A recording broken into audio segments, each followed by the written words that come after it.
यह कहानी शुरू होती है एक पुराने समय से, जब घने जंगलों के बीच एक छोटा सा गांव बसा हुआ था।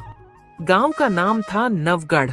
चारों तरफ हरे भरे पेड़, कल कल बहती नदी और खेतों में मेहनत करते किसान।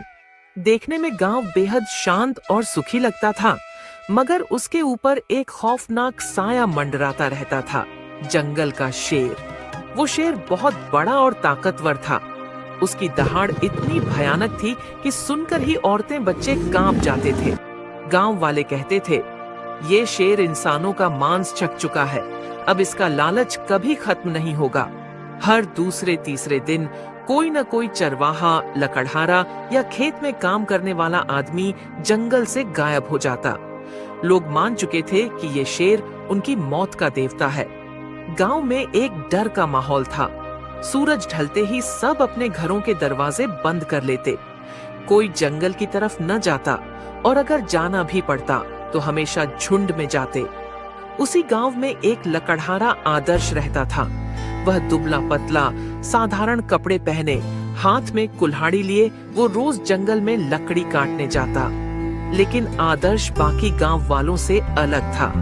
वो शेर से डरता तो था, मगर उसका मानना था कि डर से अगर इंसान काम ही छोड़ दे तो जिंदगी कैसे चलेगी। उसकी पत्नी कई बार कहती, आदर्श, पागल हो गए हो क्या? सब लोग जंगल छोड़ चुके हैं और तुम रोज वहां चले जाते हो। अगर शेर ने देख लिया तो।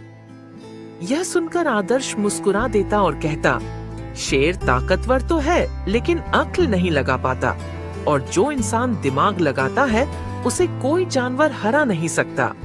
धीरे धीरे हालात इतने बिगड़े कि गांव के बुजुर्गों ने पंचायत बुलाई। सब लोग इकट्ठा हुए और बोले, अगर ऐसा ही चलता रहा तो पूरा गांव खाली हो जाएगा। हमें कोई रास्ता निकालना होगा। किसी ने सुझाव दिया, हम सब मिलकर शेर को मार डालते हैं। लेकिन तुरंत कोई बोला, क्या तुमने कभी उसकी शक्ल देखी है? वो अकेले ही 10 लोगों पर भारी पड़ता है। कुछ लोग बोले, चलो गांव छोड़कर कहीं और चलें। मगर बुजुर्गों ने कहा, ये जमीन हमारे पूर्वजों की है, इसे छोड़कर कहां जाएंगे? बहुत बहस हुई, मगर कोई नतीजा नहीं निकला। गांव का माहौल और डरावना हो गया। पंचायत खत्म होने के बाद आदर्श घर लौटते समय सोचने लगा, क्या सचमुच शेर से डरकर भाग जाना ही समाधान है? अगर मैं अपने दिमाग से काम लूं, तो क्या इस शेर को हरा नहीं सकता? वो रात भर जागता रहा और एक योजना बनाने लगा।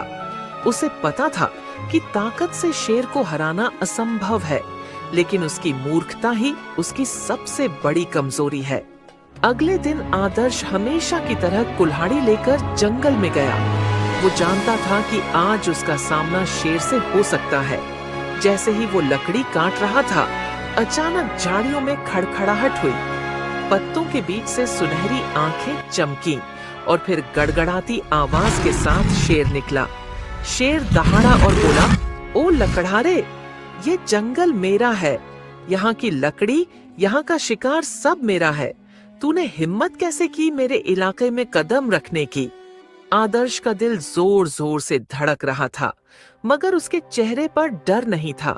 उसने गहरी सांस ली और बोला, महाराज, आप सही कह रहे हैं, ये जंगल आपका है।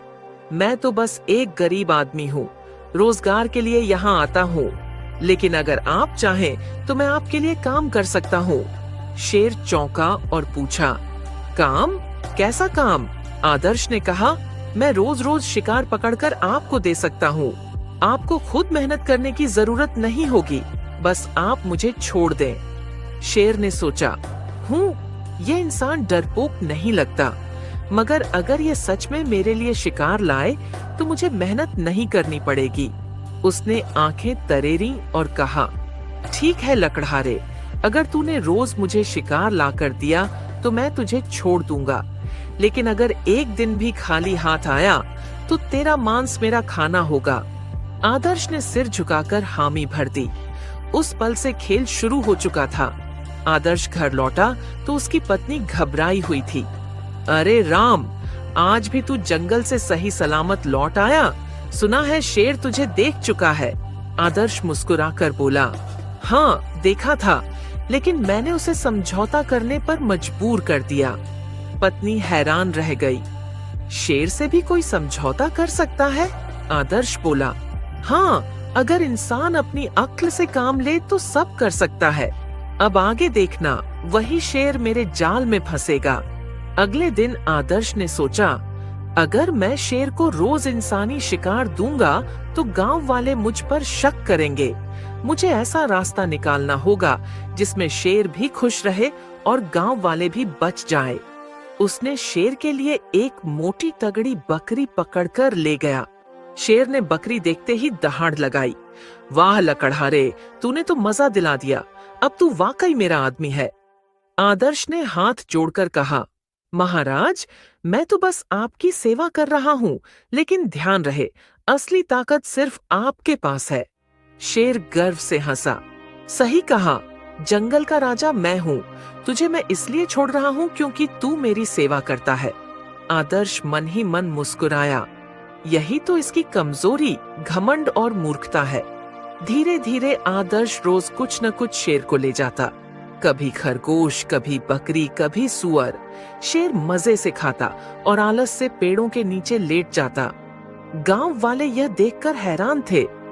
ये कैसे हो सकता है? जहां शेर के डर से कोई पास नहीं जाता, वहां आदर्श रोज जाता है और सही सलामत लौट आता है। कुछ लोग तो पीछे पीछे गए और देखा कि आदर्श सचमुच शेर को शिकार खिला रहा है। गांव में अफवाह फैल गई। आदर्श ने शेर से दोस्ती कर ली है। कहीं ऐसा न हो कि शेर को इंसान का स्वाद दिलाकर वो हम सबको ही खतरे में डाल दे। गांव की पंचायत में फिर चर्चा हुई। कुछ लोग बोले, आदर्श गद्दार है, वो शेर को ताकतवर बना रहा है। मगर कुछ समझदार बुजुर्ग बोले, नहीं, हमें जल्दीबाजी नहीं करनी चाहिए। हो सकता है आदर्श के मन में कोई चालाक योजना हो। एक शाम शेर आलस से डकार लेते हुए बोला, लकड़हारे, अब मैं इन छोटे मोटे जानवरों से ऊब गया हूँ। मुझे कुछ बड़ा चाहिए, कोई इंसान। आदर्श का दिल धक से रह गया, मगर उसने चेहरे पर डर नहीं आने दिया। वो बोला, महाराज, इंसान का मांस तो सबसे स्वादिष्ट होता है, लेकिन उसे लाना आसान नहीं। अगर आपने वादा किया कि मुझे नुकसान नहीं पहुंचाओगे, तो मैं इंसान का शिकार भी दिला सकता हूँ। शेर की आंखें चमक उठीं। सचमुच? अच्छा, तो फिर जल्दी से इंसान का इंतजाम कर। आदर्श ने मन ही मन सोचा, अब वक्त आ गया है इस मूर्ख शेर को फंसाने का। अगले दिन आदर्श गांव में आया और सबको इकट्ठा किया। उसने कहा, गांव वालों, शेर इंसानी मांस की मांग कर रहा है, लेकिन डरने की बात नहीं है। मैंने उसे समझा दिया है कि हमारे गांव का सबसे ताकतवर आदमी मैं हूँ। अगर उसने मुझे हरा लिया तो वो मुझे खा सकता है, और अगर मैं जीत गया तो शेर को गांव छोड़ना होगा। गांव वाले स्तब्ध रह गए। तू पागल हो गया है आदर्श? अकेला शेर से भिड़ेगा?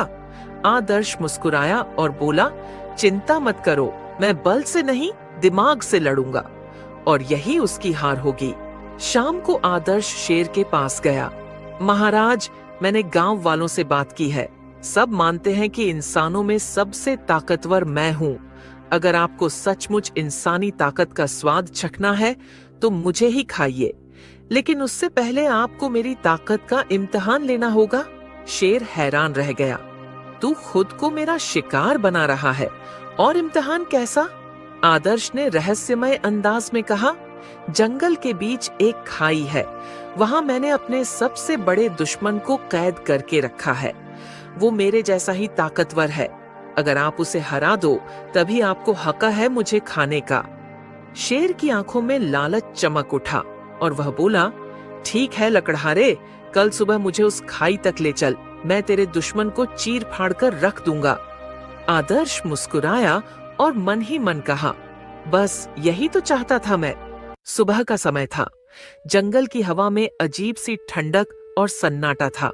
पक्षियों की चहचहाहट भी जैसे दब सी गई थी, मानो उन्हें भी पता हो कि आज जंगल में कुछ बड़ा होने वाला है। आदर्श अपनी कुल्हाड़ी कंधे पर लटकाए शेर के पास पहुंचा।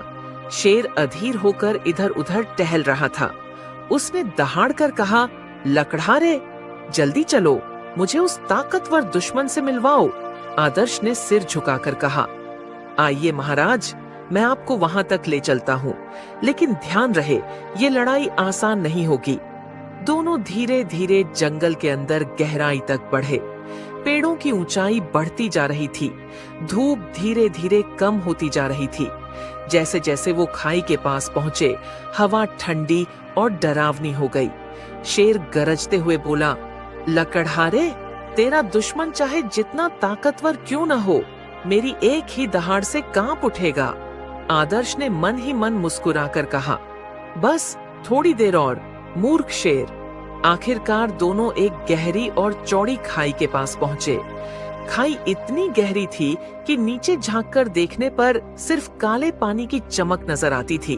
उसके चारों ओर खामोशी थी, बस कभी कभी हवा की सरसराहट और पानी की लहरों की आवाज आती। आदर्श खाई की ओर इशारा करके बोला, महाराज, यही है वो जगह, और नीचे पानी में है मेरा सबसे बड़ा दुश्मन, एक और शेर, उतना ही ताकतवर जितने आप। शेर ने हैरानी से नीचे झांका। पानी में उसे अपना ही प्रतिबिंब दिखाई दिया। उसकी सुनहरी आंखें, उसका विशाल शरीर और उसका खूंखार चेहरा। शेर दहाड़ा और बोला, आह, ये तो सचमुच शेर है, और लगता है ये भी मुझे ललकार रहा है। पानी की सतह पर लहरें उठी और उसका प्रतिबिंब हिलता डुलता दिखाई दिया। शेर गरज कर बोला, लकड़हारे, तेरा दुश्मन अब मेरा शिकार बनेगा, देखना मैं इसे चीर डालूंगा। आदर्श ने शांत स्वर में कहा, महाराज, अगर आपने इसे हरा दिया तो आप सच में जंगल के सबसे बड़े राजा कहलाएंगे, फिर आपको मुझे खाने का हक भी मिलेगा। शेर ने छाती फुलाई और दहाड़ते हुए कहा, हाँ, मैं साबित कर दूंगा कि जंगल में मेरा कोई मुकाबला नहीं। वो उछलने के लिए पीछे हटा। उसके पंजों से मिट्टी उड़ रही थी, आंखों में आग थी।